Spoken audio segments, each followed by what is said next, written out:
자, 안녕하세요. 북스원 카페 여러분. 오늘은 이제 이탈리아 통일 과정 관련된 내용을 볼게요. 이 로마가 이제 이탈리아의 조그만 도시 국가에서 출발해서 결국에는 이탈리아 반도까지 통일했는데 그 과정에서 그 주변에 둘러싼 여러 그 민족들과 싸우면서 이 진행을 했어요. 그래서 잠깐 이제 그 심화 규제 몇 페이지 표 보시냐면 거기 75페이지 표 보세요. 예. 거기 75페이지 보시면 반도 통일 전의 상황을 좀 봐야 되는데 로마 같은 애들은 이제 예전에 라틴족이죠. 네, 그래서 나티움 일대에 살고 있었어요. 티베르 일대, 나티움 일대에 살고 있는데 나티움 일대에 살았던 그 민족들이 라틴족인데 라틴족도 여러 시민들 여러 도시들 있죠. 그래서 이런 도시들이 로마와 협력을 했지만 일부는 또 적대적인 태도를 지내는 민족도 있었어요. 사비니, 보스키, 아이키 그런 민족들인데 사비니 같은 경우에는 일부는 로마 쪽과 연결돼 있죠. 원래 이제 로마가 이제 초창기 때 세워질 때 여자가 부족하니까 사비니족 여자들 이제 뭐냐 강제로 해서 거의 약탈론으로 해서 결혼하는 일화가 있어. 그래서 사비니 일부는 이제 로마 그 동맹을 맺었지만 일부는 또 적대적이고 그런 민족도 있었다는 거. 그다음에 남부 지역에는 여기 보시면 알겠지만 이제 그리스 식민 도시도 있었어요. 예, 연해. 그래서 그 그리스 식민 도시들을 통해서 이제 그 당시 로마가 여러 가지 문화를 받아들였는데 이때 그리스 식민 도시를 마그나 크라케라고 했어요. 예, 우리가 알고 있는 이제 보병이 어떤 밀집 대형 전술 있죠. 이런 것도 그 식민 도시에서 받아들였죠. 그래서 그때 이제 그리스 식민 도시 중에 제일 큰 도시가 어디냐면 타라툼이라는 곳이 있어요. 자, 그리고 이제 그 외에 북쪽에 에트리아 민족이 있는데 에트리아는 예전에 한번 설명했을 거야. 로마에 지대한 영향을 줘요. 그래서 에트리아 민족은 이제 인도 유럽어족 계통은 아니고요. 그 뭐냐면 이들도 이제 이민족 소아시아 지역에 들어와서 토스카나 지역에 정착됐던 민족들인데 문화적 수준이 상당히 높았어요. 그리고 로마 초창기 때 왕 중에 그 3명 정도가 에트리아 출신이라고 했죠. 그래서 이들은 그리스 문자를 수용하고 또 발달시키고 그 다음에 이제 여러 가지 이제 석간 장모나 금속 문화도 발달됐고요. 그리고 이제 문화적으로 상당히 로마에게도 영향을 줬다. 자, 그래서 이제 보고요. 그 다음에 이제 움브리아 지역에 샴리안족이 있어요. 원래 샴리안족은 사비니족의 한 일파예요. 그래서 얘네들이 이제 그 로마를 둘러싸고 자주 싸웠던 민족들이고요. 그 다음에 이제 북쪽에는 어떤 민족이 있었냐면 갈리아 민족이 있었어요. 네. 또는 켈튼족. 넓게 보면 이제 갈리아는 켈튼족이 포함되긴 하는데 갈리아는 이제 많이 들어보셨을 거예요. 근데 이 갈리아는 특정한 민족을 지칭한 게 아니고요. 로마가 자기 북쪽에 살고 있는 여러 민족들을 그냥 퉁쳐서 그냥 갈리아라고 했어요. 그러니까 그 안에는 켈틴족도 이제 포함되어 있겠죠.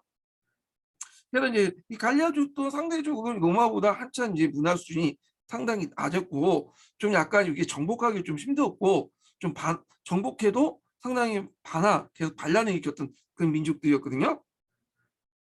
자, 그러면 이제 그 당시 노만과 초창기 때 이제 형성됐던 것이 나틴 동맹이에요. 그러니까 나티움국에 있었던 나티움 지역에 있었던 나틴 같은 혈족이었던 그 나틴족들이 동맹을 결성했어. 그래갖고 이제 이걸 바탕으로 해서 이제 적대적인 사비니족도 정복을 하고요. 그다음에 북쪽에 있었던 그 토스카나 지역에 있었던 에트리아 지역의 주요 도시도 점령을 해요. 그래서 이제 이렇게 있고 그리고 이제 갈리아인들이 쳐들어오는데 이게 상당히 로마에게 타격을 줬어. 그래서 이때 이제 갈리아에 침입받고 로마가 한때 약탈당한 후에 이제 로마인들 다 뿔뿔이 흩어지고 그랬거든요. 다행히 퇴근을 했는데 갈리아인이 이제 쳐들어오고 나서 로마가 한번 셋업을 다시 하죠. 리셋을. 그래서 군대를 경비하는 어떤 계기가 되고요. 자, 그다음에 여기 보면 이제 그 동맹시들 간의 전쟁이 있어요. 그러니까 우리가 공화정 말기 때 동맹시 전쟁하고 다른 거예요. 그 앞에서 얘기하는 사니오족이 있었는데 이 사니오족하고는 몇 번의 이제 전투가 있었는데 그때 사니오족하고 이제 타협하는 과정에서 특정한 지역을 이제 얻었는데 그 지역을 둘러싸고 싸움이 일어난 거야. 그래서 동맹시들 간에 이제 그 지역을 둘러 싸움이 일어났고 결국에는 라틴 동맹이 해체되죠. 결국에는 이제 그 라틴 동맹을 이제 진압을 하고 했다. 그래서 처음에는 협력 관계였지만 로마가 팽창하는 과정에서 그들과 손절하고 그 다음에 결국에 굴복시켰다 이렇게 보시면 될 것 같아요. 그다음 사미오족도 두세 번에 걸쳐 갖고 이제 전쟁을 해갖고 점령을 했고요. 마지막으로 남았던 것이 어디냐면 이쪽 남쪽 지역, 그 이탈리아 남부 지역에 그리스 식민 도시들이 많았다고 했죠. 그 그리스 식민 도시 중에 제일 그래도 좀 끝발이 있는 도시가 탈라툼이라는 있어요. 한번 들어봤어요. 탈라툼은 그 당시 이제 남부지 중에 있는 큰 항구였거든요. 그래서 타우투브 같은 경우에는 이제 로마하고 데려가기 힘드니까 누구한테 지원을 요청했냐면 그 당시 이제 그 에피누스 그리스의 에피누스라는 왕이 있었는데 피누스라는 사람이 있어요. 그래서 피누스의 지원을 요청했고 그래서 피누스는 코끼리 부대를 이끌고 와가지고 뭐냐면 공격했죠. 지원을 해줬어 타우투가. 그렇지만 이제 에피누스는 몇 번 전투에서는 크게 로마군을 이겼지만 결국에는 이제 그 별로 성과 없이 그냥 계속 지속이 전쟁이 끄니까 철수해 버렸죠. 결국에는 이제 타우툰도 로마의 굴복을 하게 되면서 이제 이탈리아 반도를 완전히 통일하게 되는 거죠. 예. 그리고 이제 이때 이탈리아 반도에서 큰 공을 통일하는데 큰 공헌을 했던 요인들은 여기 보시면 중장보병의 활약이 상당히 컸거든요. 그래서 이들에게 이제 뭐냐면 뭘 줬어요? 정치적 권리를 줄 수밖에 없는 거고 그리고 이제 갈리안이 뭐냐면 여기 뭐 그 쌈니온족이나 샤비니족 그다음 주변에 있는 여러 민족들을 점령하는 과정에서 이들 상층부들에게 뭘 줬냐면 또 로마 시민권을 나눠줬죠. 그래서 로마 시민권을 받은 이제 상층민들 피지배층 상층민들 입장 볼 때는 로마한테 개기는 것보다는 로마와 협력해서 자기가 로마의 뭐냐면 좋은 자리도 윗대가리로 올라가는 게 제일 좋다고 판단을 한 거죠. 그래서 그 당시 이제 로마 집정관들이나 그다음에 정무관들 이 사람들 출신들 보면 의외로 이제 피정복민 출신들이 되게 많아요. 그래갖고 뭐 삼리온족도 있고 사비니족도 있고 등등 여러 민족들 구성돼 있었다 이렇게 보시면 될 것 같아요. 그래서 이런 것들은 이제 후에 전에 있었던 그리스와 좀 비교가 될 수 있죠. 그리스의 시민권 정책하고 비교해 볼 수 있는데 이건 좀 나중에 시민권 정책은 뒤에 좀 얘기를 해볼게요. 자, 그래서 일단 통일의 요인은 여러 가지가 있을 수 있죠. 신분투쟁으로 형성된 단합된 시민군단이 형성돼서 중장보병의 집단적 공격 방식, 팔랑크스 를 했고 보통 우리가 이제 로마 군단하면 레기온이라고 하죠. 예, 이 레기온단의 조직 형성을 했고 그 다음에 아피아도라고 하는 군사조도를 만들어서 그 당시 이제 있고 그 다음에 이제 시민도시들을 이제 건설했는데 시민도시가 이제 여러 가지 이유로 건설했어요. 군사 사회적 문제를 해결하거나 그 다음에 중상층 자연문명 청취하고 있는데 요때는 이제 통일보다는 대개 보면 이제 시민도시의 통일 이전에도 만들긴 했지만 이탈리아 통일 반도가 끝난 후에 그러니까 이탈리아 통일 전쟁이 끝난 후에 많이 만들어졌어. 그러니까 우리식으로 따지면 신도시라고 보시면 돼요. 그래갖고 그 당시 이제 그 여러 가지 사회 경제적 문제가 있었잖아요. 그러니까 이제 이런 빈민들을 그쪽으로 이주시켜가지고 땅을 나눠주고 자연농민을 창출하는 그런 목적을 했다. 이렇게 이제 보시면 될 것 같아요. 그래서 이런 것도 있고 그 다음에 시민권 개방을 통해서 또 통일 배경도 될 수가 있고요. 등등 여러 가지 이제 뭐냐면 통일 배경을 볼 수 있다 이렇게 보시면 될 것 같아요. 자, 그래서 요 관련된 내용 이렇게 이제 좀 보고 자, 그 다음에 로마와 도시국가의 관계를 좀 볼게요. 자, 여기에서 이제 여러 도시들이 나오는데 제가 요거는 어차피 제 교재에다가 적어놓은 걸 좀 정리를 다시 제가 한 거거든요. 여기다가 그래서 이제 도시국가 관련된 관계들을 잠깐만요. 보충전을 보면서 좀 설명할게요.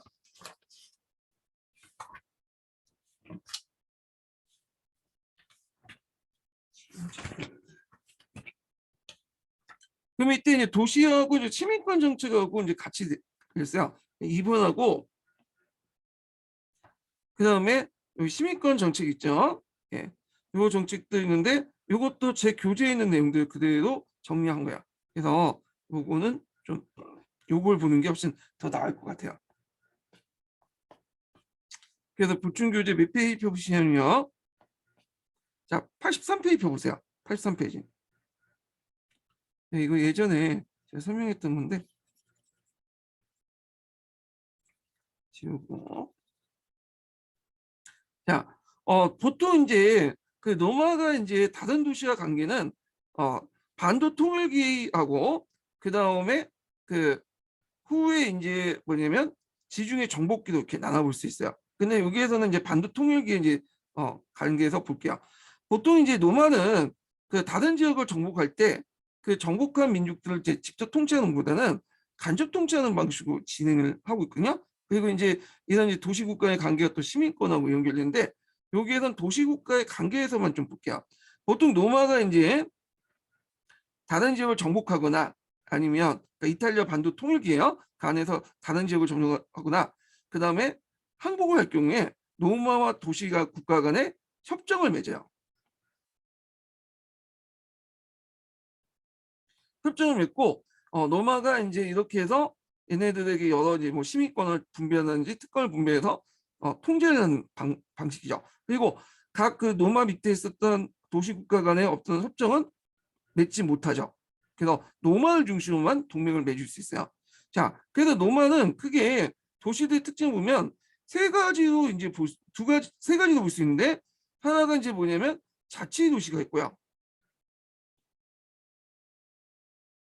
식민 도시가 있어. 자치 도시는 이제 나티엄 지역에 자치 도시가 있고 그냥 동맹 도시가 있는데 자, 나티엄 지역의 자치 도시는 어떤 애들이냐? 같은 이제 노마하고 같은 민족인 나틴인데요. 아까 이 나틴 동맹 같은 것도 있다고 했죠. 그래서 이들은 납세와 번역의 의무가 있고요. 그다음 초기에는 라틴 시민권을 부여받았어요. 예, 라틴. 그러다가 이제 후에는 노마 시민권을 부여하죠. 예, 그래서 있고 동맹 도시는 라틴족은 아니지만 이탈리아 반도에 있었던 다른 민족들이죠. 샴리에족이라든지 뭐 여러 민족도 있죠. 그래서 이제 이들은 이제 뭐냐면 구성됐던 동맹 도시인데 자, 요때는 얘네들은 노마 라틴 시민권이 없어요. 이탈리아 동맹시 시민권 있고 그 다음에 이탈리아 반도에 거주한 이민족 출신이 많다. 샤비니족보다는 샹리온족이 나을 것 같아요. 예, 예, 잠깐만 이게. 그래서 얘기했던 그 민족 있죠. 샤비니족은 이제 나티온 쪽이고 얘네들하고 좀 갈라진 게 샹리온족인데 샹리온이라든지 뭐 이런 족도 있어. 산악 민족들인데 그래서 이런 민족들로 이제 주어졌다. 샹리온족. 그다음에 이제 동맹 그 도시들에게는 동맹 관계 전쟁 때 번역 의무가 수행되죠. 그래서 저때 병역을 할 때 그래서 정쟁 약탈물을 분배한 권한이 있고요. 그다음에 이제 일반적으로 피종목에게 부과됐던 세금을 면제했다는 거죠. 근데 얘네들 자체가 이제 라틴 시민권이나 그냥 로마 시민권을 갖고 있지 않고 동맹시 시민권을 갖고 있어요. 좀 아래 등급의 이제 시민권이죠. 그 때문에 이런 것들이 좀 불만이 많아가지고 나중에는 이제 그 이탈리아 제정 공화정 말기 때는 동맹시 전쟁이 일어나죠. 자, 그래서 이들도 처음에는 동맹시 시민권만 줬다가 나중에 라틴 시민권이나 로마 시민권을 받게 돼요. 얘네들도. 자, 식민도시를 볼게요. 식민도시들은 주로 이탈리아 반도 통일기에도 많이 만들었지만 끝나고 나서 많이 만들었어요. 이거 끝나고 나서. 예, 통일 이후에. 근데 공화정 말기 때 이제 사회 경제적 그 문제들이 생기니까 이 빈민들을 어떻게 처리할까? 이 제일 중요했어요. 그래서 지금처럼 신도시를 만들어서 그 당시 정복지에다가 사람들을 이제 뭐냐 빈민들 꽂아냈죠. 예. 그래서 이제 당연히 이제 이들은 뭐냐면 일종의 사회 문제를 해결하기 위해서 만들었다. 그래서 이렇게 로마 시민권자의 로마인들이 개척한 도시 신도시들은 당연히 후손들은 로마 시민권이 부여되죠. 그 자손이니까. 군사적 역할을 하면서 또 무산 시민의 빈곤한 시민들의 연계된 사회 문제도 해결되고 자연농민 간의 어떤 그 농민들을 창출하는 그런 역할을 진행을 했다. 이렇게 보시면 돼요. 자, 그 다음에 노마와 식민도시, 자치도시의 관계를 볼게요. 앞에서 얘기했지만 노마는 이탈리아 반도 안에서는 도시들끼리 뭐냐 서로 뭐냐 연맹을 못하도록했죠. 그래서 다만 이제 종적으로 노마와 이제 연결되도록 이렇게 있죠. 그래서 노마와 각 도시는 각자 연결됐고 도시 간의 동맹이 금지됐다는 거. 그리고 동맹자 대우를 받고, 그렇지만 이제 어느 정도 자치는 인정했지만 군사권과 외교권은 다 로마가 장악했다. 그래서 이런 식으로 한 곳에 힘을 집중하지 못하도록 분할 통치했다는 게 특징이야. 자, 그래서 이제 일단 이탈리아 반도에 있었던 그 로마 관계를 맺고 있던 동맹 관계를 맺고 있던 도시들은 나름대로 자유구역을 보장받고 대외 문제나 군사 문제를 제외하고는 대부분 자치적으로 운영했어요. 그리고 로마인 간의 어떤 통상권의 통원권도 허용했고, 그다음 이들은 이제 그들 공헌에 따라서 로마 시민권을 또 개방을 했다, 이렇게 보시면 될 것 같아요. 그런데 이제 로마가 이탈리아 반도를 벗어나갔고 지중해로 팽창하는 과정에서 시치리아라든지 여러 지역들을 점령하잖아요. 그러면서 이때는 좀 다른 방식으로 통치하죠. 이때는 이제 간접 통치보다는 직접 통치를 하게 돼요. 직접 통치를 해서 속주를 이제 삼고 여기에 총독을 파견해. 네.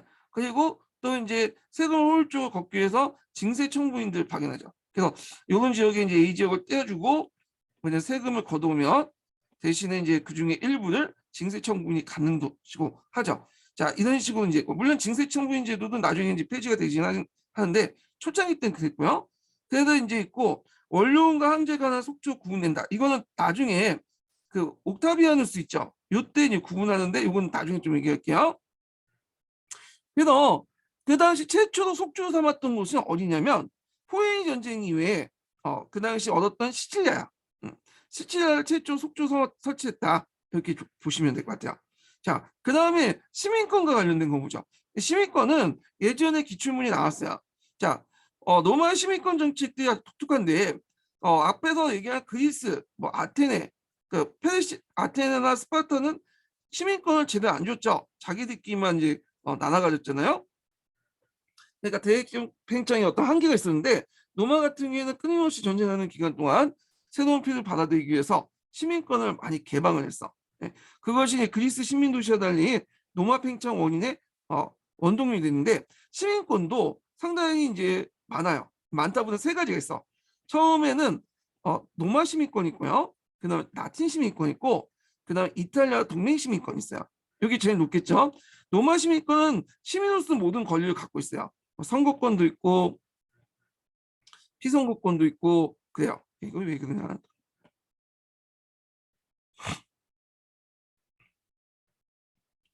그런데 이제 이에 반해서 라틴 시민권은 이게 이제 뭐냐면 제한적인 어떤 선거권을 갖고 있어.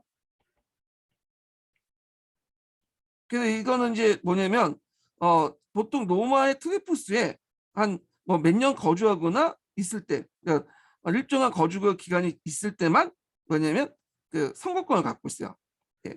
그래갖고 이제 있는데 대개 보면 라틴 시민권은 원래는 라틴족들에게 줬던 시민권인데 시간이 지나면서 점점 이제 어떤 성격을 갖고 있냐면 영주권 정도의 의미가 있어요.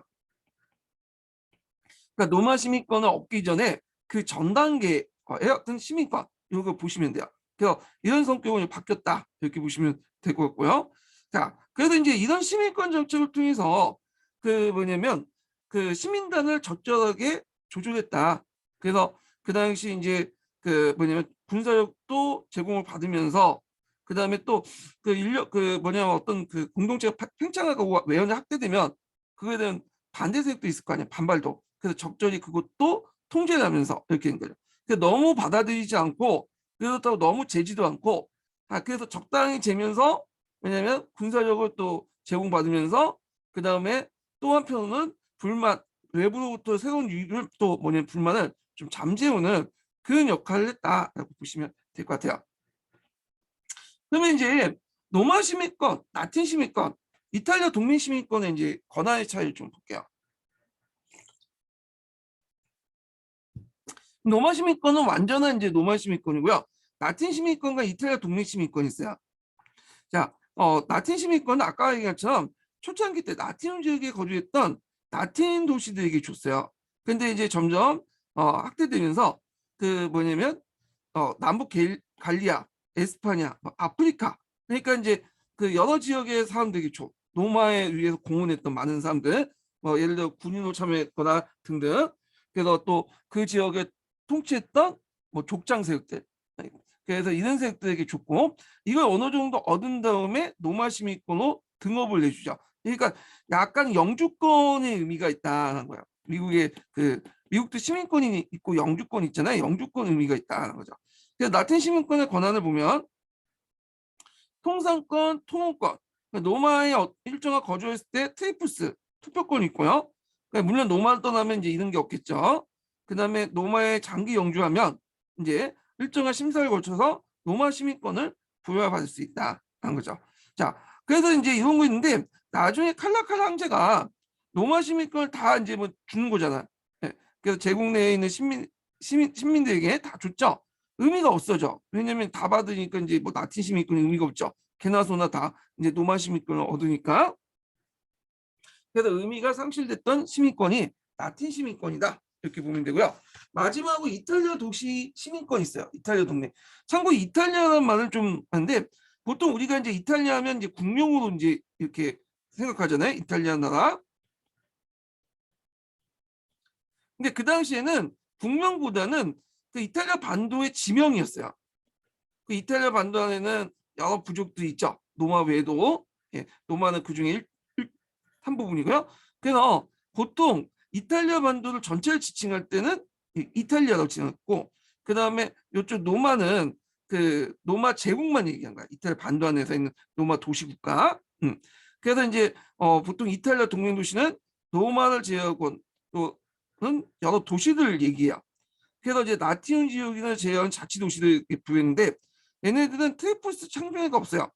근데 다만 노만인에 대한 통상권과 통혼권이 있어. 그리고 아까 전에 얘기했지만 이제 전쟁에 참여해서 약탈을 할 수 있는 권리도 있죠. 예, 그런 건도 있는데 나름대로 이제 뭐 권리를 가지고 있긴 하지만 불만을 가질 수밖에 없겠죠. 예, 자기가 피를 흘려서 그 노마를 위해서 열심히 싸워줬는데 그 대가에 비해서는 그렇게 이게 이런 것들이 큰 뭐냐면 주어진 게 아니다. 대가가 별로 없다.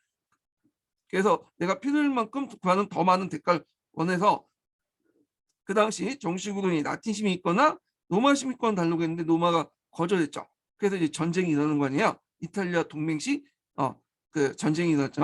그 동맹시 전쟁이. 자, 하여튼 그 이탈리아 동맹시 전쟁이 일어나고 나서 이제 이탈리아 도시 시민권은 없어지고 다 이들 가지고 있는 사람은 라틴 시민권이나 로마 시민권을 얻게 돼요. 예. 자, 시민권 정책의 의의를 볼게요. 요거 예전에 한번 기출문이 나왔던 건데 꼭 암기해 주세요. 첫 번째로는 이탈리아 반도의 통일 및 영토 확대에 기여했다. 그다음에 전국민과 피정민과 대립을 해소했다. 요거 예전에 기출문제에 관련된 내용들 나왔으니까 외워두시고요. 그래서 제가 이제 로마 시민권, 라틴 시민권, 그 다음에 이탈리아 도시 시민권 관련된 내용을 얘기했어요. 예. 요거는 원래 저희 그 서브노트에 있던 게 아니라 서브노트 내용이 좀 부족해갖고 다 제가 이제 재정리한 거야. 그래서 이렇게 있고 시민권 정책의 의의만 이제 여기 있는 건데 요거 좀 기억을 해두시고 자, 그 다음에 포에니 전쟁을 보죠. 포에니 전쟁. 자, 로마가 이제 팽창하는 과정에서 이제 이탈리아 반도를 다 지배하고 나서 얘네들이 이제 팽창하기 시작할 때 이제 그 당시 지중해 패권을 누가 장악하고 있었냐면 이 당시 이제 오늘날 티니지 부근 있죠? 카르타고라는 도시가 장악하고 있어. 원래 카르타고는 그 페니키아 시민 도시죠. 이 페니키아 시민 도시인데 로마하고 그 카르타고가 처음부터 대립 관계는 아니었죠. 왜냐면 이제 얘네들은 이제 주로 바다에 놀았던 사람이고 로마는 이탈리아 반도 안에서 했는데 문제는 로마가 이제 이탈리아 반도를 통일하고 나면서 이제는 바다로 나가면서 충돌을 하기 시작해요. 그래갖고 이제 세 번에 걸쳐서 전쟁을 진행이 되죠. 이 포인이라는 말 자체가 페니키아인을 로마인들이 불렸던 명칭이에요. 그 포에니가 이제 페니키아라는 말인데 카르타고가 페니키아 시민도시였잖아요. 그래갖고 이제 있는데 요즘에 들어와서는 포에니는 너무 로마 입장에서 얘기한 거다. 그래서 포에니 전쟁보다는 제1차 로마 카르타고 전쟁 이런 식으로 분류된다. 제2차 로마 카르타고 전쟁으로 분류되는데 뭐 그냥 중요한 건 아닌 것 같아. 하여튼 이 포에니 전쟁 통해서 이제 서부 지중해가 통일됐다. 요 지역이요. 자, 그러면 이제 포에니 전쟁을 이제 좀 볼게요. 자, 그 포에니 전쟁은 그 당시 1차, 2차, 3차 전쟁을 거쳐갖고 이제 나눠서 진행이 되죠.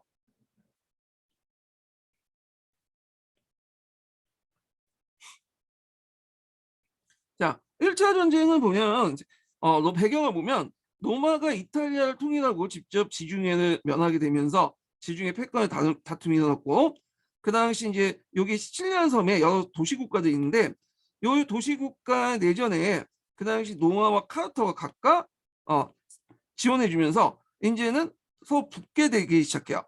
그래서 메시네가 이제 시라쿠사를 공격할 때 로마가 이제 뭐 메시나 시라쿠사가 이제 뭐 이렇게 카르타고 이렇게 이제 지원을 하는 과정에서 뭐냐면 싸움이 이제 시작됐다 이렇게 보시면 될 것 같아요. 예, 그게 이제 제1차 그 포에니 전쟁인데 제가 말을 잘못했네. 거꾸로 했네. 시라쿠사가 로마가 지원했고요. 그 다음에 메시나가 이제 카르타고 지원했어요. 거꾸로 보시면 돼요. 자, 그래서 이제 여기 실리아 누가 먹을 것인가? 계속 쟁탈전인데 결과 이제 어떻게 되냐? 결국에는 로마가 이겼죠. 그래서 로마가 실리아 지역을 이제 장악을 하게 되는데, 자, 그 결과에서 뭐냐면 로마가 해군의 필요성을 느끼게 돼. 로마는 이탈리아 반도통을 먹는 동안에 육군만 필요했죠. 뭐 해군이 특별하게 필요하지 않았어요. 근데 이제 카르타고는 해군을 중심으로 했죠. 왜냐하면 해상 패권 장악하기 위해서 해군인데 그러니까 이제 로마는 육군이 강되면서 카르타고는 해군이 강하죠. 그리고 함대가 별로 없었어. 예. 로마 같은 게 육군 위주니까 함대가 없다 보니까 어떤 식으로 싸웠냐면 그 당시 일반 상성을 데리고 일반 배를 가지고 이제 로마 병사들을 태운 다음에 갈고리 같은 이제 뭐냐면 그 상대방의 딱 앉았을 때 이제 판자에다 갈고리를 딱 끼워놓고 여기에서 이걸 뭐라고 부르긴 하는데 여기 딱 내려 앉아요. 예. 그래서 이 까마귀 발톱처럼 생겼다고 딱 얘기하는데 요걸 이제 뭐냐면 갈고리를 이렇게 판으로 딱 해놓고 여기에서 이제 뭐냐면 띄어내가지고 공격하는 거 타고 그 주변에 이제 그 옆면 측면을 공격하는 걸 막기 위해서 그 당시 카르타 그 노마 병사들이 방패망을 이제 그 갈고리 다리에다가 쫙 써가지고 화살이나 창의 공격을 막죠. 자, 이런 식으로 쌓았어. 자, 그러면서 이제 느낀 게 우리도 독자적인 해군이 필요하겠다. 그래갖고 대함대를 건축하면서 막대한 해군력을 갖게 되었다라는 거죠. 그리고 그 당시에 시칠리아를 지배하면서 예전처럼 뭐 이탈리아 반도 도시에 있는 국가처럼 시칠리아를 동맹자로 취급하지 않고요. 직접 통치하게 돼요. 속주를 만들어요. 그래서 생산분의 10분의 1을 공납을 징수하고 그 다음에 이제 이를 위해서 징세 청구 제도를 도입했다. 그리고 시칠리아는 로마의 곡창 역할을 담당했는데 시칠리아가 상당히 이제 그 당시 곡창지대였어요. 예. 그리고 이제 여기에서 우리가 알고 있는 나티푼디움 있죠. 이 나티푼디움은 것도 이 당시 시칠리아에서 시작된 거야. 여기에서. 그래서 이제 시칠리아에서 이제 시작된 건데 이게 이제 2차 전쟁 이후에 포에니 2차 전쟁 이후에 널리 확산이 됐던 거죠. 자, 그래서 이제 있고, 그 다음에 이제 이 사람이 이제 여기만 먹었던 게 아니에요. 나중에 이제 뭐냐면 어디까지 갔게 되면 원래 이게 코르시카와 사르디나 섬 있죠? 요 땅이 원래는 카르타고 땅이었거든요. 근데 요 땅까지 먹게 되죠. 그래서 코르시카 섬하고 사르디나 섬도 먹고 막대한 또 배상금도 먹고 그래서 이제 큰 이익을 봤죠. 예. 그래서 이제 이렇게 해서 전쟁이 끝났고요. 그 다음에 2차 전쟁을 볼게요. 2차 전쟁이 됐던 것은 이제 어느 지역이냐면 그 당시 스페인이 이쪽 지역을 이제 잃고 나서 대신에 어느 지역을 이제 뭐냐면 개척하기 시작하면 그 당시 그 스페인 지역을 이제 개척하게 돼요. 스페인. 네. 스페인 지역을 이제 개척하면서 여기에서 잃었던 영역을 여기에서 보충을 하게 되죠. 예. 그래갖고 이제 요새 여기에서 이제 보충을 하게 되는데 요걸 이제 스페인은 신카우타고라고요. 근데 이제 이때 그 당시 하니발의 아버지가 하미카르 바르카라는 사람이 있었어요.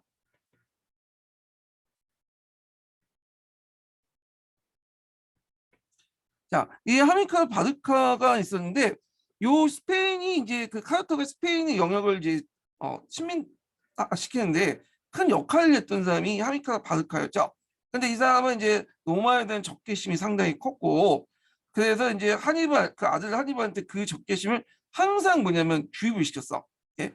그래서 이제 이때 하미카드는 스페인 원주민을 중심으로 군대를 조직하고 훈련을 시켰고요. 그다음에 이제 여기에 풍부한 강산 개발을 하다 보니까 군자금도 많은 거야. 예. 그래갖고 이제 아버지가 죽고 나서 그 당시 이제 로마하고 또 대립이 일어나요. 예. 그래서 하여튼 대립이 일어나고 뭐 도시 문제도 대립을 했는데 뭐 자세히 얘기 필요 없고, 그래서 나중에 하니발이 이제 뭐냐면 여기에서 막대니 군대를 가지고 있으니까 피레네 산맥을 넘고 그다음에 알프스 산맥 넘죠. 그 코끼리를 한 65마리를 데리고 넘었다고 해요. 그럼 여러분들 이제 보면 그냥 배를 타고 가면 되지. 왜 이렇게 피레네 나와 알프스 산맥을 갈까? 이렇게 했는데 이거는 다 이유가 있어요. 여기 이미 1차 포에니 전쟁 이후에 요 지중해 쪽의 패권은 다 로마가 장악을 하고 있었기 때문에 요 배로 갈 수가 없었어요. 그러다 보니까 육군을 이끌고 여기에서 산맥을 놓고 간 거야.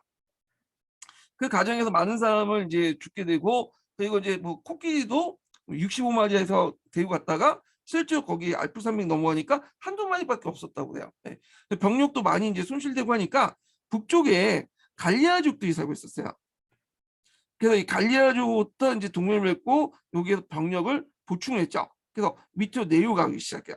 그러면서 로마군을 하나하나 격파하기 시작했는데, 그래서 우리가 이제 알려진 것은 칸나의 전투가 유명한데, 칸나의 외에도 여러 전투가 있어요.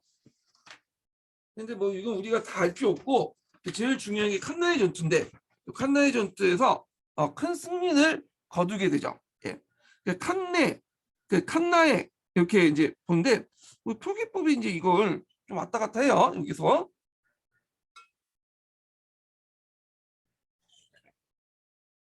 자, 그때 이제 노마군을 이제 공격을 하는데, 노마군을 이제 여기 노마의 밑집대 중정 보병을 이렇게 설명하면 좀 길어지니까 그냥 3월 사먹듯이 이렇게 싸가지고 공격을 해서 뭐냐면 타격을 줬다고 하죠. 그래서 그때 노마군이 거의 전멸됐다. 그리고 그때 이제 같이 참여했던 집정관조차도 죽게 되죠.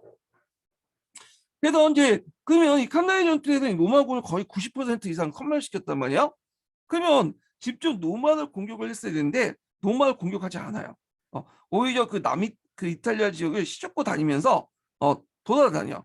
그 왜 노만을 직접 공격해서 점령하지 않았냐? 아직까지 미스터리인데 그 당시 이제 두 가지를 생각한 것 같아요. 이게 이제 사도분항 사형사에 나와 있는데, 첫 번째가 뭐냐면 로마의 그 동맹 도시들이 자기한테 붙을 것이다 이렇게 생각을 한 거야. 왜냐면 그 당시에는 이제 전쟁이 나면 다른 데서는 좀 지켜보다가 힘이 강한 쪽에 붙는 게 그 당시 이치였거든요.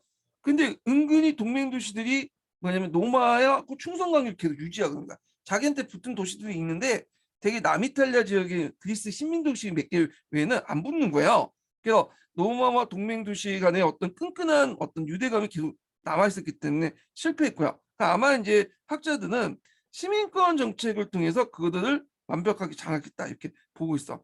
두 번째로는 로마를 공격하려면 공성무기가 필요해요. 근데 이제 한니발 같은 경우에는 공성무기를 가지고 있지 않았어요. 공선전에도 약했고 주로 이제 평원전이나 그런 거에 왜냐면 특화된 사람들이기 때문에, 그래서 이걸 이제 괜히 공격했다가 쓸데없이 출혈만 볼 수 있겠다 생각해서 로마를 공격하지 않았다고 보고 있어요. 이 두 가지 이유 때문에. 예. 자, 그래서 근데 이제 문제는 하니발이 아무리 전투의 신이라고 해도 전쟁 그 시간이 지나면 보급이 딸리잖아. 예. 그래서 이제 이걸 노렸던 사람이 누구냐면 파피우스라는 사람이야. 파피우스가 이제 주장하기를 뭐라고 주장하냐? 그 하니발은 전쟁이 너무 전투를 잘하기 때문에 직접 부닥쳐서 안 된다. 그 취약점이 보급이다. 그 얘는 이제 자체 보급을 해야 되잖아요. 그러니까 시간이 지나면 병력 소모가 점점 없어지고 소모적이면 이제 병력도 없어지고 식량도 없을 거다. 그래서 직접적인 군대를 가지고 이제 쳐들어오면 직접적으로 부닥치는 게 아니라 그냥 게릴라적으로 소모전을 유도시켜야 된다. 장기적으로 나가야 된다. 파피루스가 이제 지연 전술을 주장했고, 처음에는 이제 안 들어줬죠.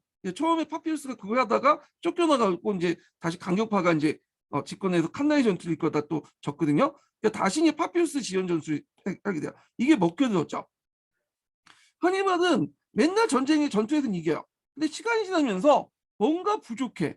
그 결국에는 병력 손실이 많아지게 되면서 반도 남부로 몰리게 되고 보급이 안 돼. 왜냐하면 해양은 다 이제 노마 해군들이 장악을 하다 보니까 결국에는 이제 누가 스킨피오라는 사람이 어디를 공격하냐면 하니발의 근거지가 어디야?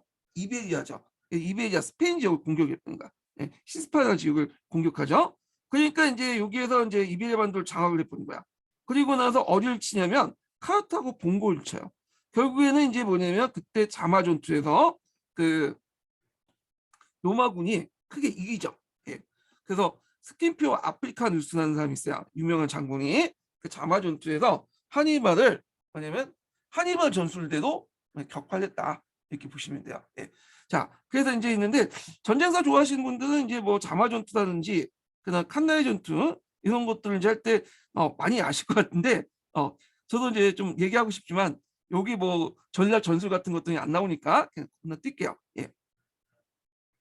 그래서 이제 이때 이제 이겼던 이유는 여기 나왔죠. 칸나이 전투 위에 그 당시 이탈리아 동맹이 협력 관계를 얻었고 시민권은 큰 역할을 했죠.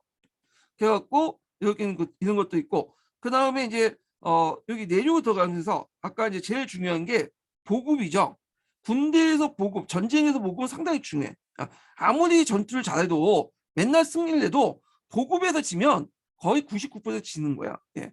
그래서 대개 보면 이제 스페인이나 공국도 보급을 다 맡겼죠. 왜냐면 해상을 누가 장악했기 때문에 그 당시 노마 해군이 장악했기 때문에 보급이 안 되는 거야. 자, 결국에는 이제 일단 이 전투를 계기 위해서 서부 지중해 패권을 장악했고요. 그 다음에 그 당시 이제 로마도 큰 손해를 입혔죠. 왜냐하면 이 지연 전술을 했기 때문에 그 당시 그 하니발이 시쫓고 다녔잖아요. 그래서 이탈리아 농토가 많이 파괴됐다. 그래서 그때 중장보병으로 이제 참여했던 많은 로마군들이 자기 고향에 들어가니까 다시 항파된 거야. 그러니까 더 이상 농사를 지을 수가 없죠. 그 농사를 지을 수 없으니까 이걸 누구한테 갖다 팔아요? 부자들에게 갖다 팔죠. 그 당시 이제 에키테스나 로비에스 계층들 갖다 팔아. 그래서 이제 이때부터 이제 원래는 시칠리아 중심의 어떤 라틴 풍류이 요걸 계기로 해서 널리 이제 이탈리아 본토까지 확산이 되는 계기가 됐던 거고요. 그리고 카르타고가 이제 몰락을 하죠. 그래서 카르타고는 해외에 있는 식민지 다 이제 뭐냐면 로마한테 갖다 바치고 로마의 일종의 조공국, 속국으로 전략을 하게 되죠. 그래서 가혹한 후전 조약을 체결하는데 요게 이제 자마 조약이야. 자마 전투 있죠. 예. 하여튼 자마 조약을 했는데 그 조약 내용을 보면 일단 배상금을 막대하게 주는 거고 그다음에 해외 영토는 다 이제 로마한테 갖다 바치는 거야. 그다음에 자기들이 전쟁을 할 때는 꼭 누구의 허락을 받아야면 노마의 승인을 받아야 돼요. 예. 자, 요 세 가지를 이제 맺었는데 자, 그런데도 불구하고 이 카르타고가 저력이 있었어요. 그래서 이제 뭐 수십 년 동안 갚았던 배상금들 금방 갚아버려. 그걸요. 예. 그리고 또 뭐냐 해상무역이 발달되니까 경제적으로 상당히 뭐냐면 부유하겠죠. 그래서 노마가 이제 가만히 생각하니까 카르타고를 가만히 놔둬서는 안 되겠다. 아예 이제 한글만에 낳는 거위잖아요. 카르타고를 거위를 배를 끼든지 더 받아먹자 그렇게 생각하는데 일단 전쟁을 일으키려면 뭔가 꽁도치가 필요하죠. 이때 이제 카르타고 나라 부근에 국경선을 이제 접할 때 있는 나라 중에 누미디아라고 있어요. 이 누미디아는 이 카르타고 예전에 되게 친했거든요. 그래서 우리가 이제 그 하니발이 그 원정 갈 때 누미디아 기병대가 여기 달라붙어갖고 노마군을 칸나이 전투에서 격파를 하고 있는데 근데 이제 나중에 자마 전투에서는 완전히 바깥탔죠. 노마 쪽으로. 그래서 자마 전투에는 이 누미디아 기병대가 노마 쪽으로 붙었어. 예, 그런 이제 관계였어요. 그래서 이제 그 당시 노마의 사주를 받고 사주를 받았다는 설도 있고 뭐 여러 가지 있는데 일단 이 누미디아 왕이 카르타고와 계속 건덕질 막 시비를 거는 거야. 근데 카르타고는 좀 참고 있었어. 왜냐면 전쟁을 할 경우에 노마를 허락을 받아야 되니까 참고 있다가 안 돼도 안 돼갖고 노마한테 요청했어. 우리가 누미디아를 치겠다. 그런데 노마가 인정을 안 해요. 허락을 안 해주는 거죠. 그래서 이따가 이제 누미디아 계속 공격하니까 카우터가 열받아갖고 누미디아와 싸우죠. 개판. 자, 이걸 노리고 이제 딱 보고 나서 이제 노마가 잘 됐다 하면서 이제 그 노마군이 이제 뭐냐면 이제 카우터를 치겠다고 이제 막 선전포가 그러니까 카우터가 이제 뭐냐면 겁나잖아. 그 노마에 가가지고 그냥 우리 이제 평화조약 있잖아. 전쟁 당하는데 평화조약을 이제 맺자고 한 거야. 그러니까 노마가 요구한 게 뭐냐 하면 그러면 너네들 무장을 다 해체시켜라. 그럼 우리가 좀 생각해 보겠다. 그래갖고 카르타가 무장을 다 해체시켰거든요. 그런데 이제 그러면 전쟁 안 하지 하니까 또 노마가 더 가혹한 조건을 내고 있죠. 뭘 내고 있냐? 카르타고에서 그 해안가에 카르타고 해안에서 이제 그 해양무역을 가지고 먹고 살잖아요. 해상무역을.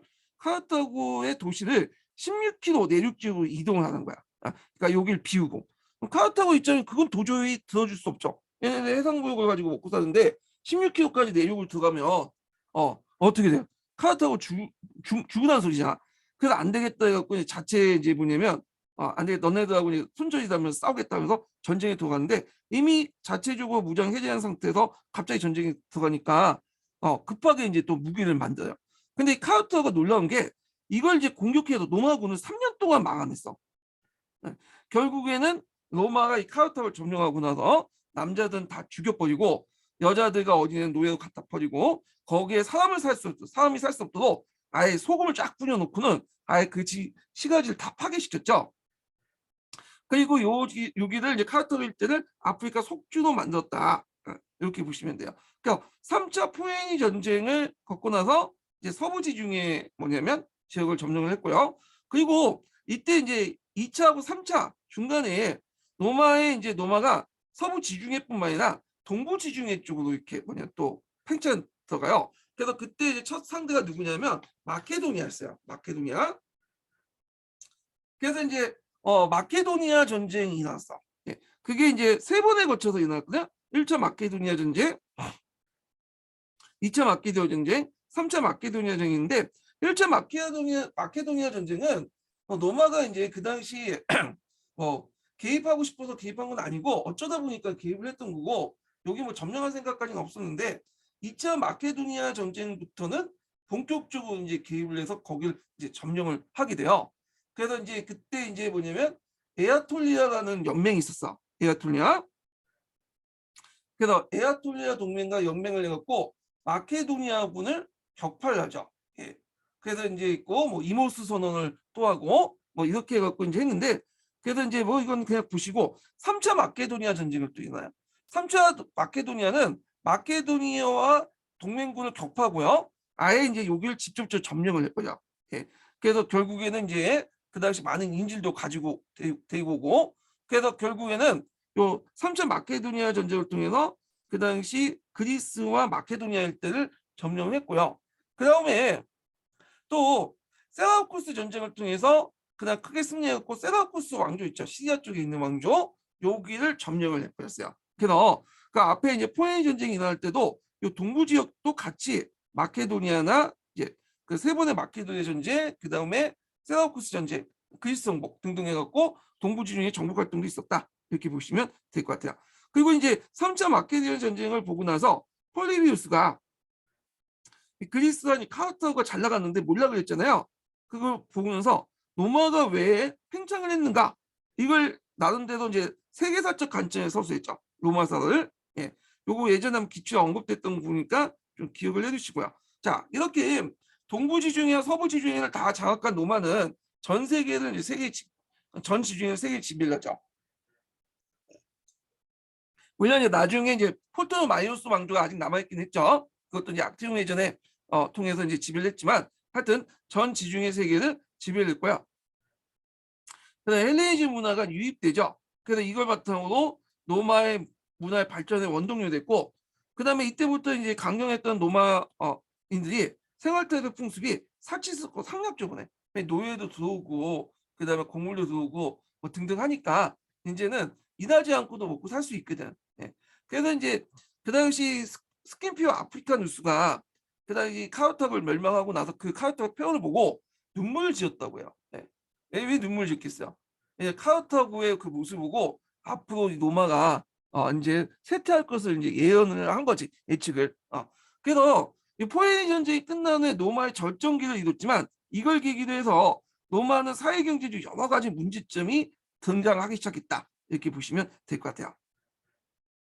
자, 그래서 이제 사회적 변동을 볼게요. 이 부분이 이제 기출 부분에서 상당히 많이 나오거든요. 그러니까 이제 이 부분은 민주공화정 말기죠. 그러니까 민주공화정 말기에서 제정으로 넘어가는 그 사이인데 정치적으로 상당히 혼란스러운 상황이었어요. 삼두 정치가 이제 등장하고, 예, 이런 것들. 자, 그리고 나티풍디즘이 확산되고 여러 가지 어떤 사회적인 문제들을 등장을 하게 되죠. 예.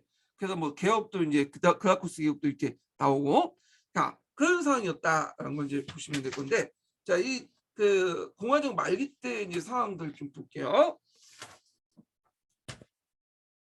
자, 요때 이제 신은 지배층들이 등장해요. 이 계층이 이제 무슨 계층이야? 에키테스 계층이야.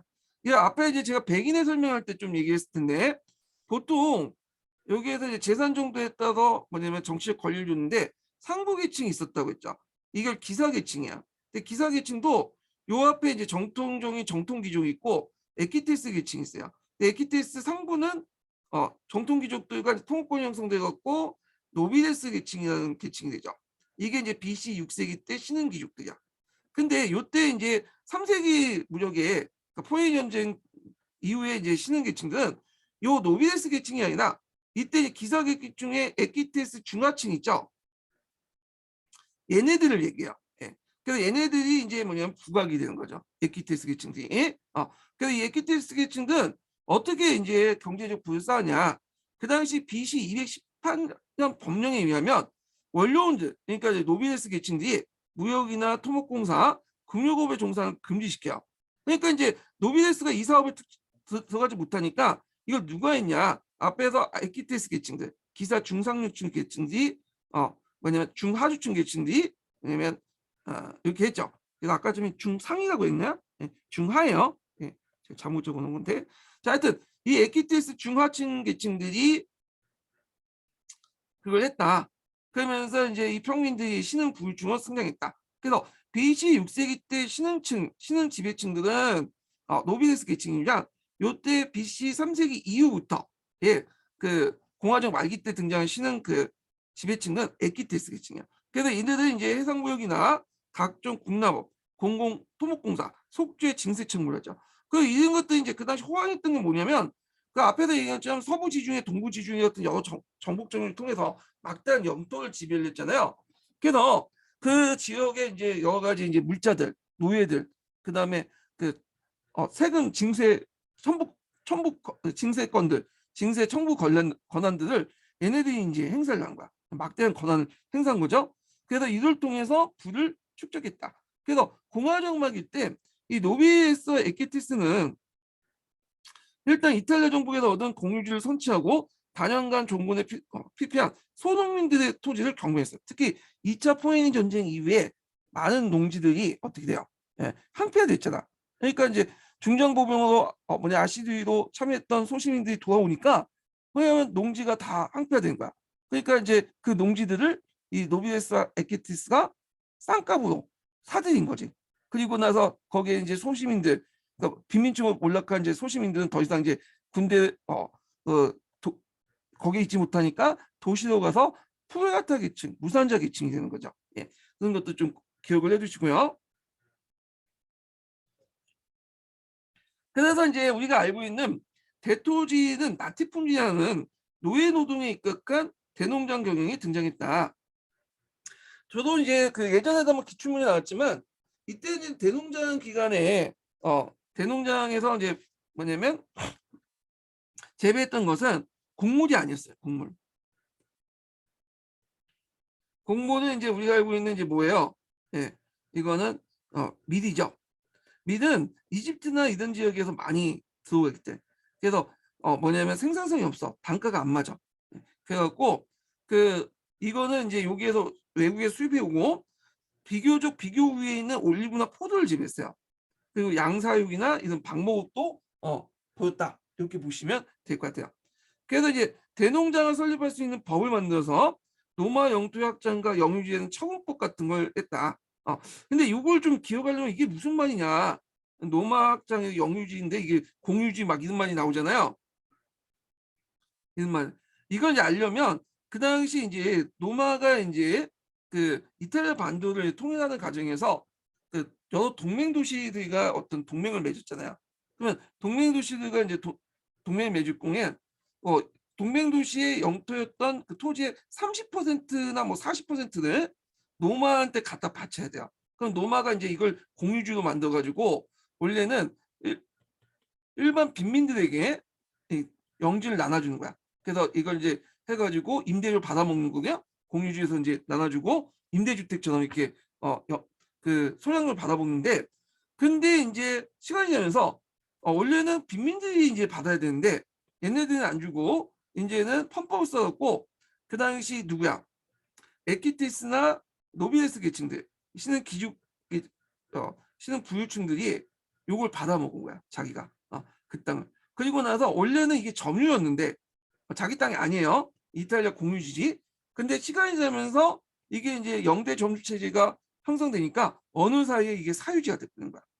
그러니까 법적으로 볼 때는 이게 불법이에요. 네, 불법. 그러니까 니키니스법에 보면 506회 이상의 이제 공유지들 그 그냥 얻는 건 불법인데, 하여튼 이런 식으로 해가지고 불법을 해갖고 자기 사유지를 만드는 거야. 그래서 나중에 그라코스 형제가 이제 개혁했던 건 뭐냐면, 원래 가지고 있었던 그 왜냐면 그 노비에스 에키테스의 계층들이 가지고 있는 사유지를 건드는 게 아니라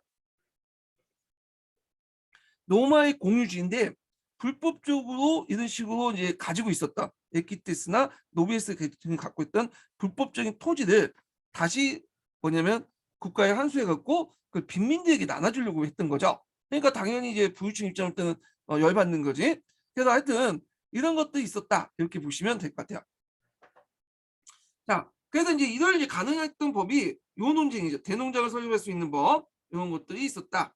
자, 그 다음에 자연농민층에 몰락을 볼게요. 장기간의 전쟁의 종사와 제2차 포에니 전쟁 때문에 농토가 황폐됐죠.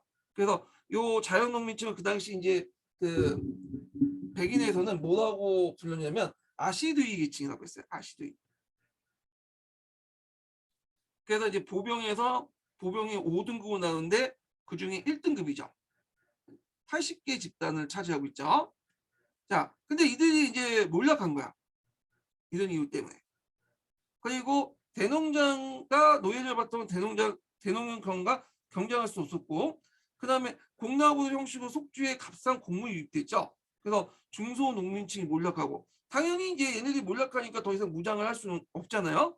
그러니까 중장보병을 받던 시민군이 약화될 수밖에 없고, 이들이 이제 주로 어디 갔냐? 앞에서 얘기한 것처럼 도시로 갔어요. 도시로 가서 이제 뭐냐면 프로야타 계층이 된 거야. 예. 그래서 이제 프로야타 계층이 돼서 이게 무산자 계층이 된 거죠. 그러니까 이제 사회적인 어떤 양극화 현상들이 일어나면서 사회 분화를 조성하게 됐다, 이렇게 보시면 돼요. 그래서 나중에 지배층들은 이제 이 프로레타 계층들 풀 살기 위해서 우리가 아는 빵과 서커스를 제공하죠. 먹을 거하고 볼거리를 제공하면서 이들을 이제 한심해 살려고 해. 예. 자, 하여튼 이런 것도 있고요. 자, 그래서 이제 있고, 그 다음에 뭐 헬레니즘 생활 양식이 침투해서 사치 유행이 확산됐다. 요 내용들 기억을 해두시면 될 것 같아요. 그래서 제가 이제 요 관련된 내용을 보충 자료에서 자세히 설명해 놨어요. 여기 보면 로마 팽창 마케도니아 전쟁도 있고, 여기 사회적 병동 관련된 내용도 쭉 있으니까 한번 읽어보세요.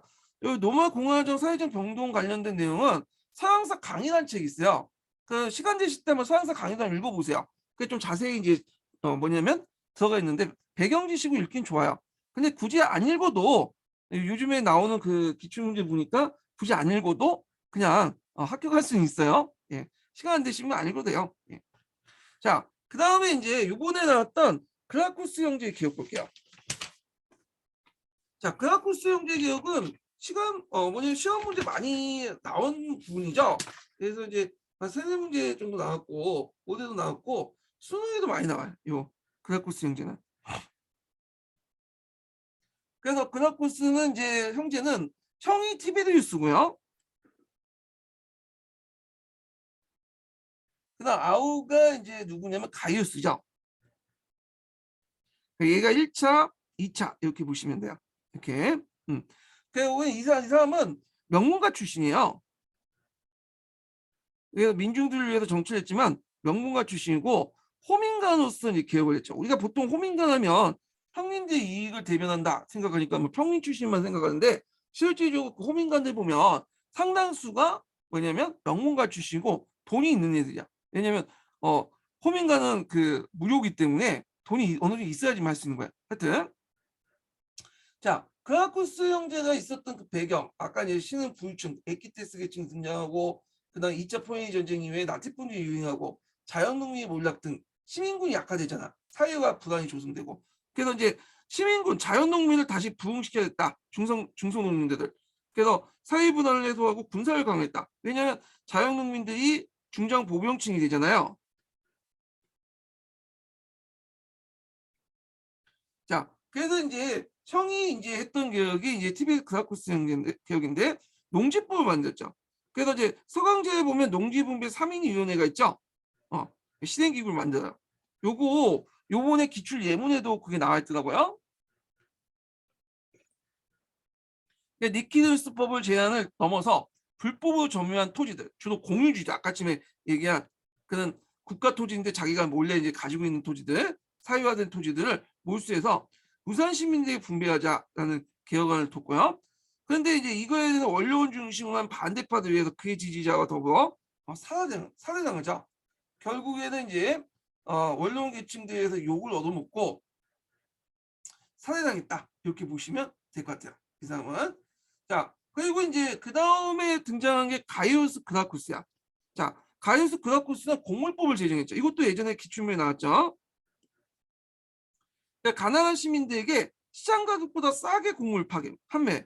그럼 우리가 이제 제종기 때 딱 들어가면 공화정 후기 때 들어가면 값싼 그 곡물이 뭐 이집트나 이런 데서 좋았으니까 곡물 가격이 낮을 거라 생각하는데 전반적으로 낮았어요. 근데 요 당시 이제 가이우스 그라쿠스가 형제 그 집권할 때 되게 BC 30년 정도 됐는데 어때 BC 30년인가? BC 120년도 123년인가? 하여튼 BC 120년도 정도 됐어. 그때만 해도 이게 이제 잠깐 홍련이 있었어요. 여러 가지 문제도 였고 곡물 가격이 올라간 적이 있거든요. 요때 이제 시장 가격보다 싸게 곡물 판매했다. 요게 예전에 한번 기출문이 나왔으니까 기억을 해두시고요. 그 다음에 무산 시민들에게 뭔가 좀 약간 토지도 주고 그 다음에 하면 좋잖아. 근데 노마 안에서는 주기 힘드니까 카르타고 영토에 식민실 건설해갖고 무산 시민을 이주시켰다. 이렇게 보시면 돼요. 자, 그 다음에 이제 에키티스 그와 이제 협력을 맺게 되는데 에키티스 협력이 닿겠다. 앞에서 이제 신흥 부자층이 에키티스 계층이 있다고 했죠. 그래서 그 당시 예전에 자기 형이 큰 실수를 한 게 뭐냐면 토지 개혁을 한다면서 그 당시 이제 그 에키테스하고 그 당시 누구야 노비데스 계층을 같이 공동의 적으로 이렇게 뭐냐면 삼았거든요. 그러니까 안 되겠다 해갖고 얘네를 좀 분리시켜야 되겠다. 그래서 그 한놈만 패라는 게 원칙 있잖아 국룰이. 그래서 그 당시 노비데스만 패자. 그럼 에키테스를 자기 쪽으로 만들어야 될 거 아니에요.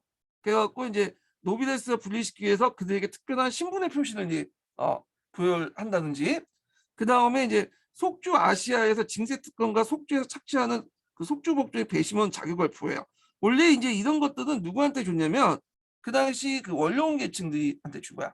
그래서 그 당시 이제 예전에 그 속주의 총독이 고위정무관으로 이렇게 그 편입되면 원로원 계층 편입되면 그 사람을 이제 여기 임명을 해줬어. 그러니까 뭐랄까 노 보장 측면에서 언론 계층들에게 줬던 거야. 속주 통독이 당연히 퇴직해서 고위 정무관에서 가면 이들 임명해서 노를 좀 마련해주고 그랬는데 이걸 이제 이들한테 안 주고 언론 계층들에 안 주고 에키티스 계층에게 준 거야. 그러니까 이것은 이제 누구와 이제 대립하겠다는 거야. 노비데스와 대립을 시키겠다. 근데 이게 처음에는 잘 됐어요. 근데 이제는 뭐냐면 그게 결정적으로 이탈리아 동맹의 동맹시의 로마 시민권 부면 시도 때문에 에퀴테스가 뭐냐면 이 가이우스를 버리게 되죠. 그냥 그래서 다시 노비에스와 이제 합쳐가지고 이제 가이우스를 공격을 하게 돼. 이게 법이 뭐냐? 자, 이 이탈리아 동맹시 노마 시민권의 부여 시도는 모든 계층들, 그러니까 노마에 있는 노마 시민권을 갖고 있는 모든 계층들의 반발을 불러일으키는 거였거든요. 왜 그러냐면 앞에서 이제 얘기한 것처럼 그 이탈리아 동맹시하고 동맹을 맺을 때 영토의 한 20, 30%를 떼다가 로마의 공유지로 삼는다고 했죠. 예. 근데 이제 문제는 이게 이제 이탈리아 동맹 시대에게 로마 시민권을 주면 이제 같은 시민이잖아. 같은 이제 로마의 제국가 될 도시단 말이야. 그러면 이것을 돌려줘야 돼. 예. 그럼 이 돌려주면 여기 공유지를 누가 지금 불법적으로 점유하고 있었어요? 당연히 에퀴테스와 노비네스 계층들이 점유하고 있었죠. 그러니까 이제 뭐냐면 이거에 대해서 당연히 에퀴테스는 반발할 수밖에 없고 돌아서게 된 거죠. 거기에다가 이제 평민들에게 이제 여러 가지 이제 뭐 공물법이라든지 그다음에 이제 카르타 영토에 식민시를 만들어 가지고 무산 시민들에게 이제 이주를 시켰잖아요. 근데 무산 시민들 입장으로 또 그게 안 좋아. 왜냐면 자기가 그래도 못 먹고 못 살아도 나름대로 그 노마 시민이라는 자부심을 가지고 있었죠. 노마 시민권을 갖고 있고. 근데 예전에 자기보다 못했던 저쪽 거리 총구석에 있는 그런 민족들에게 시민권을 준다? 그러면 그만큼 나의 어떤 사회적 지위가 약화되는 거잖아. 그러니까 반발할 수밖에 없죠. 그래서 결국에는 예전의 지지세력들이 그 등을 돌리게 돼요. 예. 그래서 이제 이 사람도 결국에는 끝이 안 좋았죠. 예. 그래갖고 이제 뭐냐면 그 당시 원로원의 반대나 뭐 집정관의 군대를 동원해서 개혁발 공격하면서 이 사람도 이제 뭐냐면 비참하게 죽었다. 이렇게 보시면 될 것 같아요. 결국엔 실패했어요. 예. 자, 하여튼 영향을 보면요.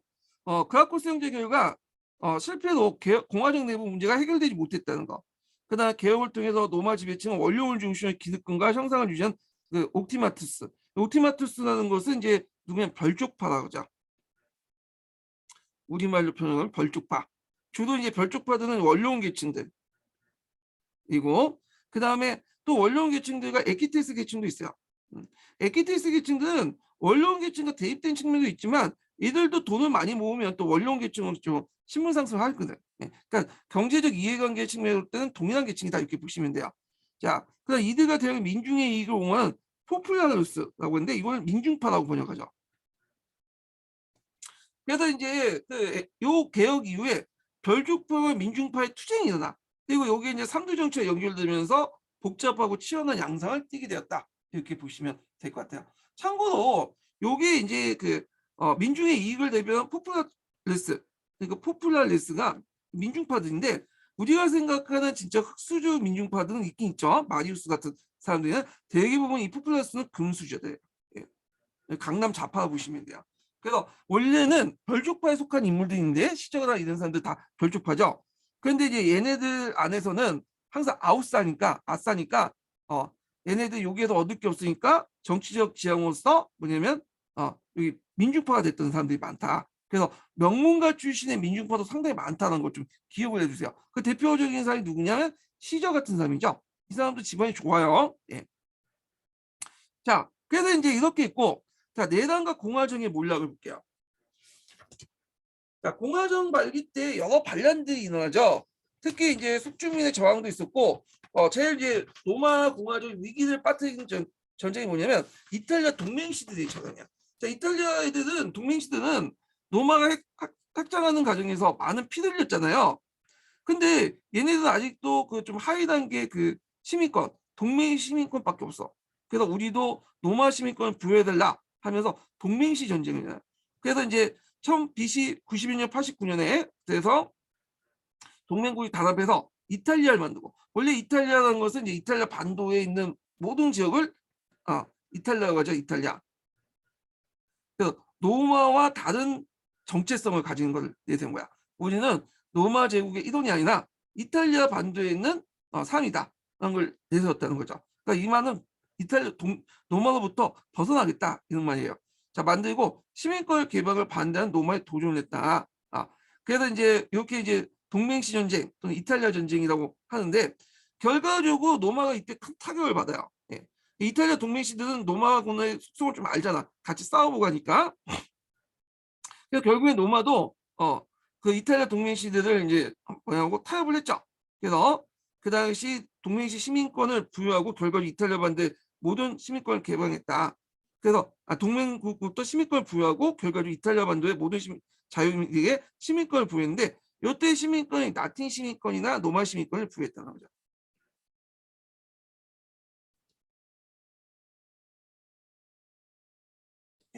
자, 그 다음에 노예 봉기도 있었죠. 그래서 시칠리아 지역에 노예 봉기도 있었고 유명한 노예 봉기가 스파르타쿠스는 있어요. 예, 스파르타쿠스. 이탈리아 남부에서 일어난 이제 검투사들이 일어난 반란들인데 이거는 예전에 영화로도 뭐냐면 소재로 뭐냐면 만들기도 했고 하여튼 이렇게 있어요. 그래서 이때 이 스파르타쿠스난을 간신히 진압을 했는데 그리고 나서 이제 나름대로 이제 노예에 대한 처지 노예의 그 뭐냐 노예에 대한 처지를 노예가 뭐라고 하죠? 노예의 어떤 사회적인 어떤 배려를 좀 해주기 시작했다. 노예의 어떤 여러 가지 예전에는 막 막대하고 그랬는데 얘네들에게 어느 정도 사회적 배려도 해주고 뭐 이런 것들 해줬다고 뭐 예전에 09년 개정 교과서에 있더라고요. 그리고 이제 우리가 알고 있는 이제 그 독일 공산당을 이제 스파르타쿠스라고 하죠. 요게 따온 거야. 요게. 예. 자, 그래서 이제 시민단 내에도 이제 계급 모순이 나는데 대리주와 빈민들의 갈등이 심화되고 노마 지배층은 아까쯤에 별쪽파하고 그 다음에 민중파 간의 어떤 분화가 일어나고 그 이들이 이제 삼두 정치가드가 결합을 해갖고 정권 다툼과 연합해서 전개되었다 이렇게 보시면 돼요. 자, 그래서 이때 이제 민중파의 대표적인 사람은 이제 어떤 사람이냐? 자, 마리우스가 있고 그 다음에 뭐 시저 같은 사람도 있죠. 예, 이 사람들. 자, 그 다음에 그 벌쪽파들은 뭐냐 폼페이우스. 그 다음에 그 마리우스의 부하 장수가 있어. 슐라. 이거 예전에 기운 시험 문제 나왔죠. 그 다음에 그다음 시저하고 대립된 인물이 키게도 이런 사람도 있어요. 키게도도 예전에 한번 시험 문제 나왔어. 예. 이런 사람들이 이제 대표적이다 이렇게 보시면 돼요. 자, 그 다음에 마리우스를 보죠. 마리우스 관련된 내용이 예전에 기출문제 나왔죠. 2번이 나왔어 이 사람이. 네. 그래서 이제 마리우스가 상당히 이제 중요한 사람인데 이 마리우스는 민중파에 속한 이 사람은 진짜 흑수저 출신이에요 완전히. 그래서 예전에 이제 그 뭐냐면 예민으로서 피보호자로서 또 활동을 처지에 있었죠 이 사람이. 자, 그래서 이제 이 사람이 동맹시 전쟁에도 참여하고 많은 공헌을 했어요.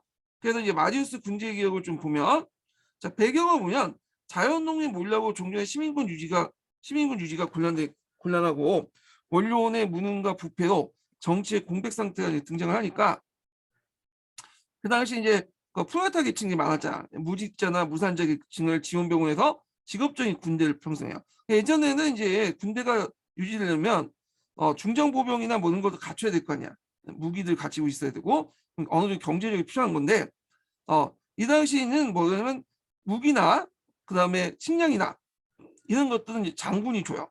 그리고 나서 월급도 줘. 그러니까 오늘날 말하는 용병이라고 보시면 돼요.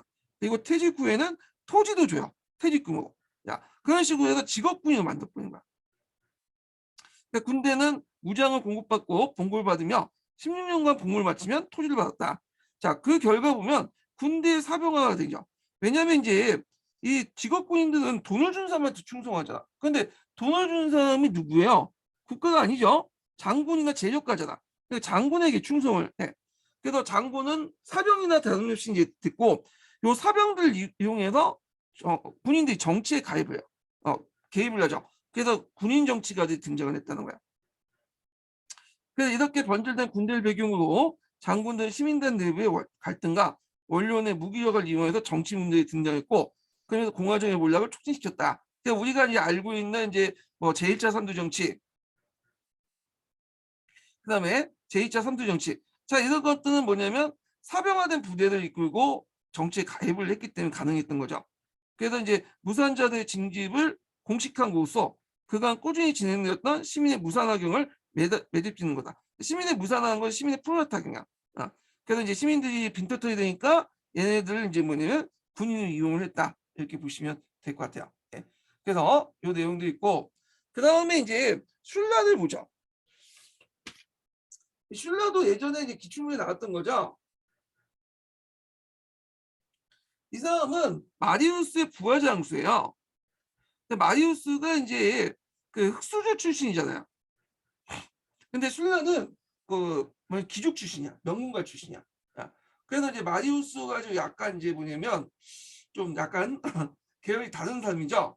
그래서 그 당시 이제 별족파에 속했는데 그 당시 이제 그 슐라는 원로원의 반대로 제대병에게 이제 토리공의 뜻을 이루지 못했던 마리우스를 내세우려는 민중파를 먼저 수청하고요. 그러면 그리고 또 나와서 이제 마리우스를 쳐내고 아니, 수청을 하고 그다음 소아시로 출병해요. 근데 이제 슐라가 마리우스를 몰아내고 그다음 민중파를 수청한 다음에 소아시로 갔는데 그가 이제 지방에 간 동안 마리우스가 다시 들어와서 정권을 장악하죠. 그러니까 다시 슐라가 와서 가려니까 이제 마리우스가 죽고 그리고 슐라가 집권을 하게 되는데 이 마리우스는 이제 어떤 정책을 했냐? 자, 이 사람이 이제 소아시아로 이제 갔던 이유가 뭐냐면 미트라단데스 때문에 그때 반란이 났어. 그래서 요괴를 진압을 한 다음에 돌아와서 독재관, 종신 독재관을 침했죠. 원래 독재관이라는 것은 집정관 두 명 중에 유사시에 6개월 동안 모든 권력을 얻고 뭐냐면 했던 것이 독재관이야. 근데 독재관은 유사시에 만든 임시직에 불과한 건데 이걸 종신 독재를 만들어요. 예. 그리고 나서 로마 공화정의 정통을 짓밟아보죠. 이거 예전에 시험문이 나왔죠. 자, 어떤 식으로 짓밟느냐? 원래 그 원로원의 이제 내용 있죠. 원로원의 위원수 600명을 늘리고 원로원의 권한을 강화시켜. 대신에 그런 민의의 권한을 약화시키죠. 호민간의 권한을. 그러니까 예전에 노마의 권력 구조에서는 뭐 원로원, 민의, 호민간이 서로 상호 견제를 통해서 이게 하는 시스템인데 이를 붕괴시켜 버린 거야. 그리고 평민파 세력들을 탄압을 했다. 그런 것들 좀 기억을 해두시고요. 그래서 평민의 호민간의 권한을 최대한 축소시키고 원로원 위원수를 600명 정도 늘려서 자파섬을 충당했다. 그래서 종전에 이제 뭐냐면 그 뭐랄까 그 로마 공화국의 정치 체제를 붕괴시켰다 이렇게 보시면 될 것 같아요. 그리고 이제 그 또 여기에서 좀 눈여겨볼 게 뭐냐면 노예로 구성된 친위대를 이제 뭐냐면 충당했죠. 노예로.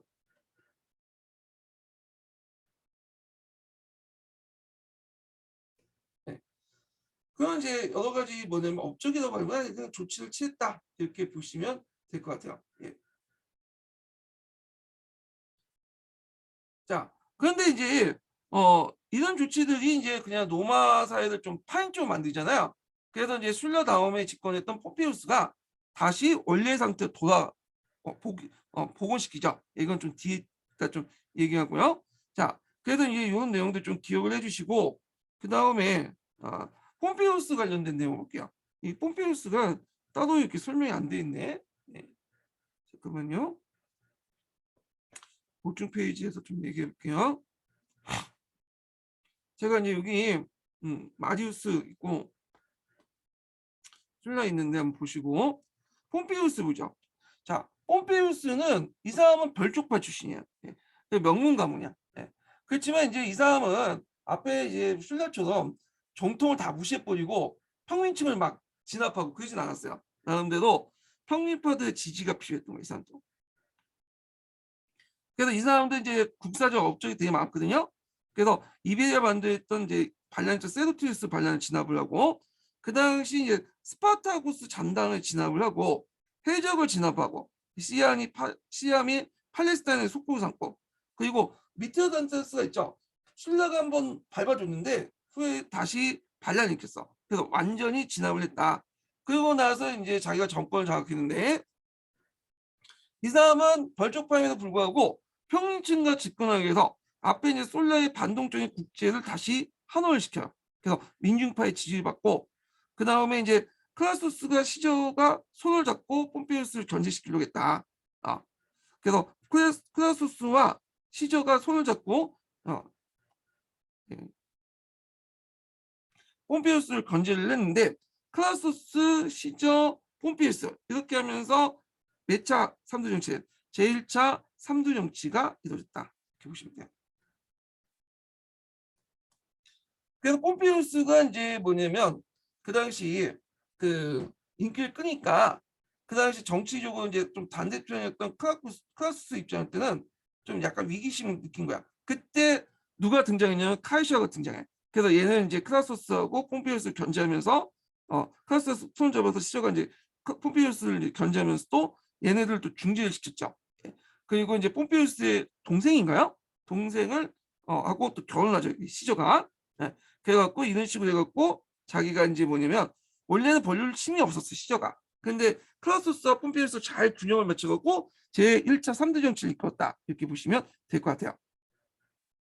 자, 그래서 이제 이렇게 3대 정치가 형성이 됐다는 거죠. 1차 3대 정치.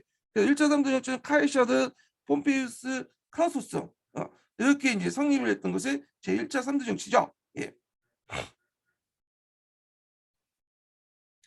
자, 그래서 이제 이렇게 있고 요거는 이제 1차 3대 정치에 관련된 내용은 좀 쉬었다가 진행을 할게요. 첫 번째 인증번호 알려드릴게요. 첫 번째 인증번호는 33번입니다. 예. 첫 번째 인증번호 33번이에요.